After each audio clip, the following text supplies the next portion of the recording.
Queridos amigos, hoy abrimos una nueva unidad en nuestra serie La Biblia y sus manuscritos. En los próximos 5 episodios vamos a acercarnos a la crítica textual del Antiguo y Nuevo Testamento. Comencemos aclarando a qué llamamos crítica textual y cuál es su objetivo. Al presentar los testimonios manuscritos del Antiguo y Nuevo Testamento, tanto en sus lenguas originales como en las versiones antiguas, un primer dato nos ha saltado a la vista. No todos los manuscritos de un mismo libro coinciden en el mismo texto. En efecto, no solo no han llegado hasta nosotros los textos originales de los libros de la Biblia, sino que las copias que poseemos contienen lecturas variantes, o simplemente variantes. Es decir, una misma palabra o frase, lo que llamamos lectio o lectura, está testimoniada de forma diferente en unos manuscritos y en otros. En el caso de las versiones antiguas, hablamos de lectura variante cuando dicha versión testimonia, a través de la traducción, un texto en lengua original diferente al testimoniado en los manuscritos en lengua original. Pongamos un ejemplo tomado del Nuevo Testamento. En Mateo 11:15, el Codex Vaticanus, apoyado por otros manuscritos unciales y minúsculos griegos, así como por una versión siríaca, lee: el que tenga oídos, que oiga. El Codex Sinaiticus, sin embargo, apoyado por otros manuscritos unciales y minúsculos griegos, así como por algunas versiones siríacas y todas las latinas y coptas, lee: el que tenga oídos para oír, que oiga. Estamos, por tanto, ante lecturas variantes. Es aquí donde entra en juego la crítica textual, que debe decidir cuál de las dos lecturas es la original, es decir, aquella que salió de la pluma del hagiógrafo o aquella que estaba en el texto que una determinada comunidad recibió como texto canónico.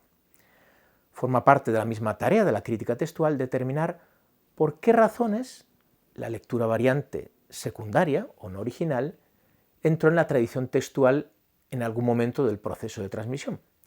En realidad se trata de la misma operación.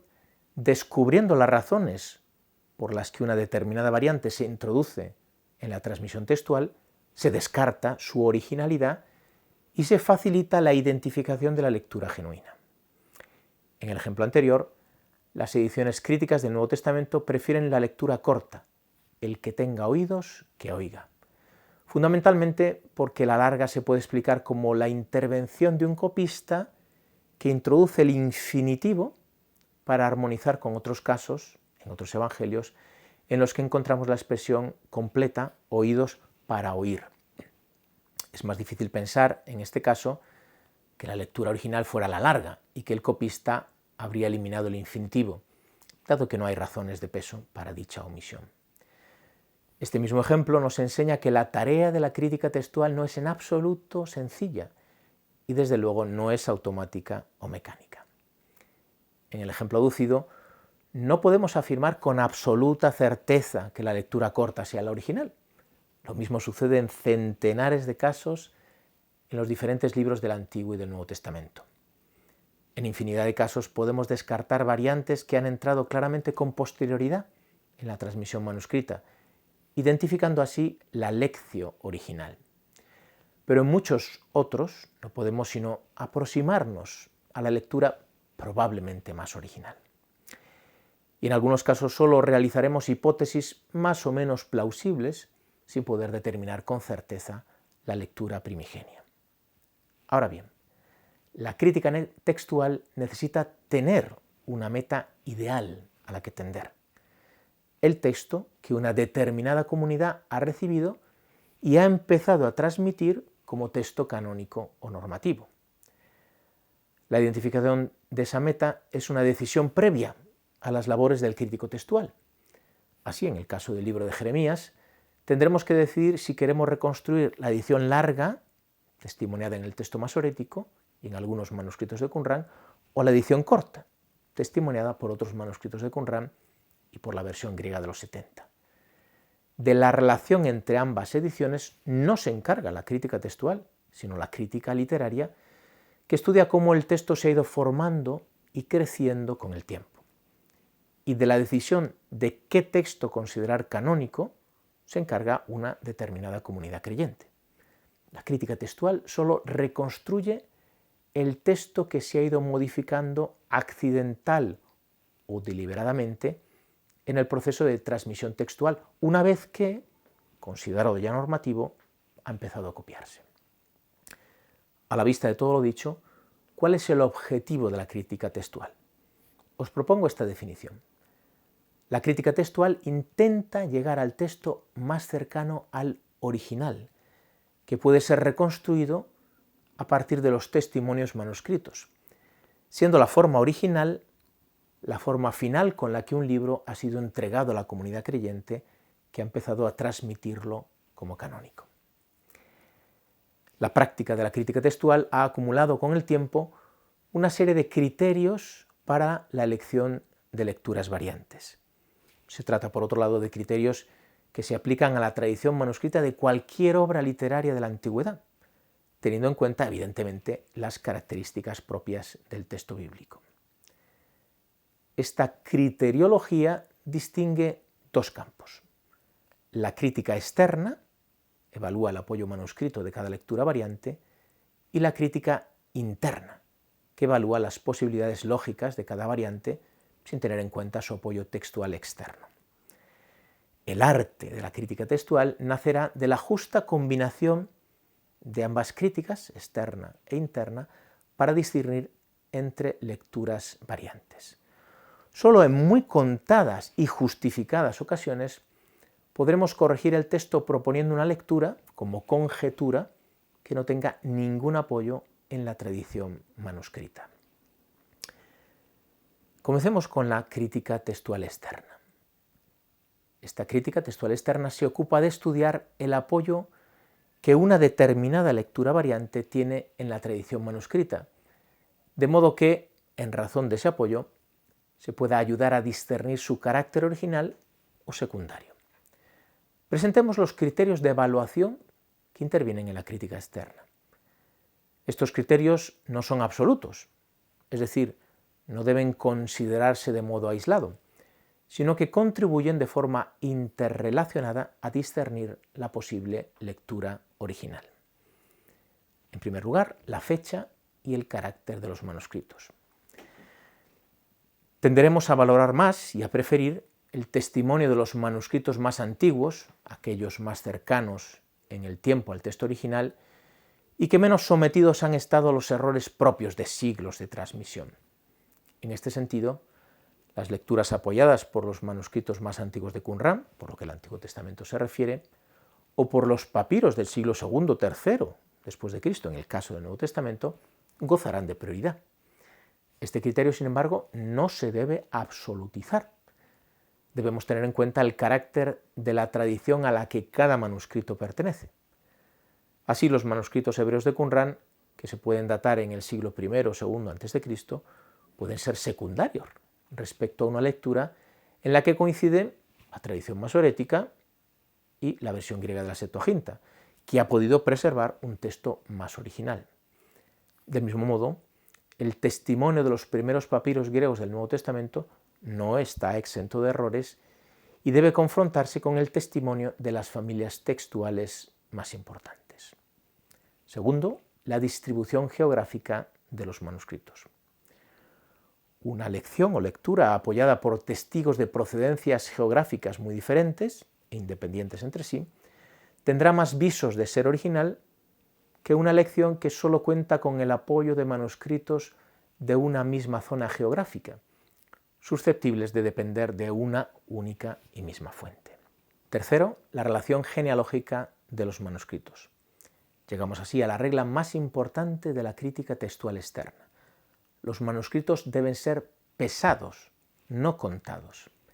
Es decir, el hecho de que una variante esté apoyada por un número muy grande de manuscritos no resulta significativo si todos ellos pertenecen a una misma familia o derivan de un único manuscrito. En el caso del Antiguo Testamento, es evidente que no sirve de nada contar el número de manuscritos hebreos que apoyan una determinada lectura si todos ellos pertenecen a la tradición masorética. En realidad contarán como uno solo, dada la uniformidad de dicha tradición. Una lectura apoyada por centenares de manuscritos de la familia masorética puede ser secundaria respecto a otra que cuenta únicamente con el apoyo de un manuscrito de Qumran y de los dos códices más importantes de los 70, es decir, vaticanos y sinaíticos. En el caso del Nuevo Testamento, de nada sirve contar los numerosos apoyos de una lectura variante si todos ellos pertenecen a la familia bizantina. Tendrá prioridad una lectio que cuenta con un escaso apoyo si éste está bien distribuido en diferentes zonas geográficas o si, por ejemplo, se basa en papiros de los siglos II o III después de Cristo. Por todo ello es decisivo conocer el árbol genealógico de una determinada tradición manuscrita. Solo entonces podremos pesar el valor de un determinado testimonio, sin dejarnos llevar por el número de manuscritos que lo apoyan.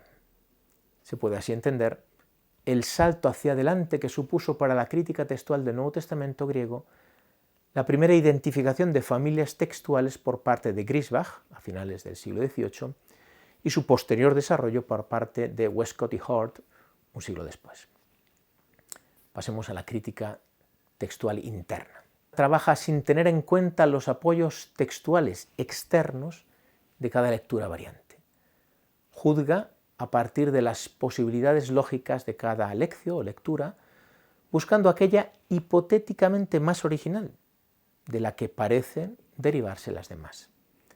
En este caso, es esencial conocer la tipología de errores y cambios, involuntarios o deliberados, que se dan en el proceso de transmisión manuscrita, ya que nos ayudarán a identificar lecturas secundarias, despejando el camino a las que parecen ser originales. Teniendo en cuenta los hábitos de los copistas, que estudiaremos en los próximos episodios, la práctica de la crítica textual ha identificado 4 reglas fundamentales para la crítica textual interna. En su formulación clásica latina suenan así. Primero, lectio difficilior prestat facili, es decir, se debe preferir la lectura difícil a la fácil.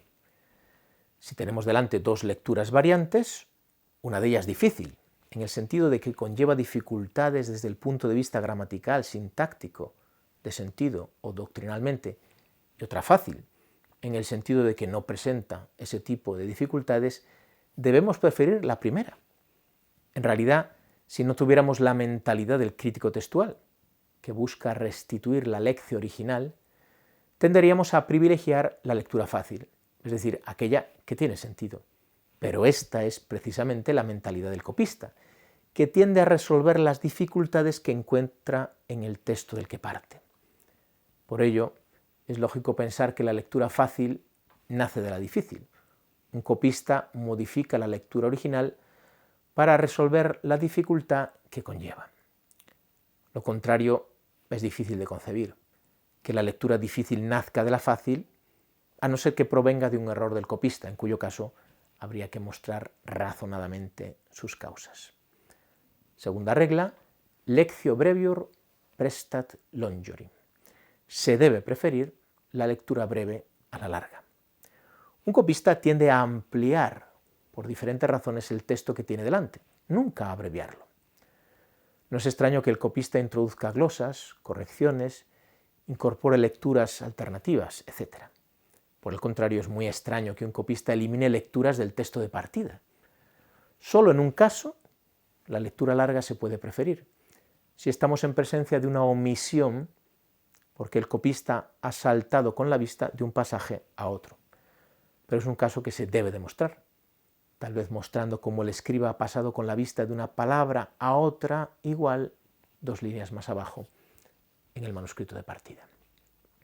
Tercera regla, lectio difformis a loco paralelo prestat conforme, es decir, en caso de textos paralelos se debe preferir la lectura que no concuerda con su paralelo a aquella que sí lo hace. Como ya hemos visto, el copista, cuando tenía delante un texto con un paralelo en otro libro, o en el mismo libro, con cierta frecuencia se iba con la memoria a ese otro texto, produciendo una armonización voluntaria o deliberada.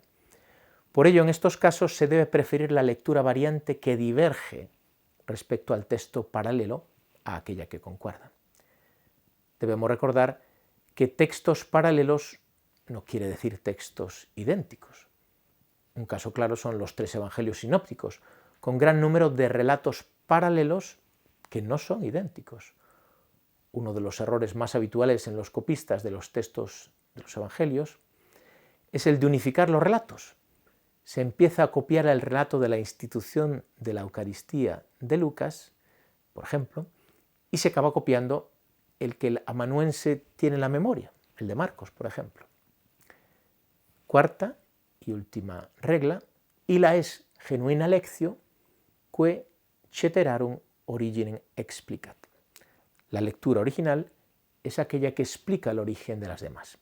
Esta es la regla de oro de la crítica textual interna y aquella que orienta el uso de todas las anteriores. En efecto, cuando nos encontramos con diferentes lecturas para un mismo punto, el objetivo último de la crítica textual es el de establecer un árbol genealógico de variantes, es decir, poder explicar cómo y de dónde nace cada una, de modo que quede clara la lectio que da origen a las demás. Por último, nos ocupamos de la enmendación conjetural. No se puede excluir en absoluto que una lectura original se haya perdido irremediablemente, es decir, que no se encuentre en ninguno de los manuscritos que han llegado hasta nosotros. No es arriesgado pensar en la posibilidad de que en los primerísimos momentos de la transmisión textual de un libro, un copista cometiera un error que pasara a toda la tradición manuscrita, o bien que dicho error pasara a la mayoría de los manuscritos, perdiéndose posteriormente los textos que conservaban la lectura correcta. Teniendo en cuenta esta posibilidad, la crítica textual contempla la enmendación conjetural. Cuando del discernimiento entre lecturas variantes no parece derivarse la lectura original, o bien la única lectura es imposible o incomprensible, el crítico textual con mucha prudencia puede realizar una hipótesis de lectura original, una conjetura, sin ningún apoyo en los manuscritos, de la que derivarían, por alguna causa que debemos identificar, las lecciones o lecturas que tenemos delante. Como ya hemos dicho, este recurso se ha de utilizar en muy pocas ocasiones y por razones muy justificadas, para evitar que acabemos reconstruyendo un texto ideal, sin ningún fundamento textual, hecho a nuestra imagen y semejanza. En el caso del Antiguo Testamento, los descubrimientos de Qumran nos han dado la oportunidad de verificar la bondad de ciertas enmendaciones conjeturales que, habiendo sido propuestas antes de 1947, han encontrado en los manuscritos del Mar Muerto un apoyo textual. Es el caso de la corrección propuesta por Bernard Doom a finales del siglo XIX para Isaías 33:8. Antes de que salieran a la luz los manuscritos de Qumran, las diferentes tradiciones textuales apoyaban la lectura «ha despreciado ciudades», Arim. En su comentario a Isaías, Doom sugirió que la lectura original podía ser «ha despreciado testigos», Edim, sin ningún tipo de apoyo textual, apuntando que la lectio que aparece en el texto masorético nacería de la confusión entre las letras Dalet y Resh, muy parecidas. Pues bien, en el gran rollo de Isaías de la Cueva 1 de Qumran ha aparecido la lectura propuesta por Doom, que podría ser la original. Terminamos. Para que el discernimiento entre lecturas variantes sea inteligente y fecundo, es necesario conocer el trabajo del copista y familiarizarnos con las causas de error, voluntario e involuntario, en la transmisión de los manuscritos. A ello dedicaremos nuestros 2 próximos episodios. De este modo será más sencillo discernir entre las variantes que nacen en el curso del tiempo por intervención del copista y las lecturas presuntamente originales. Os emplazo para entonces.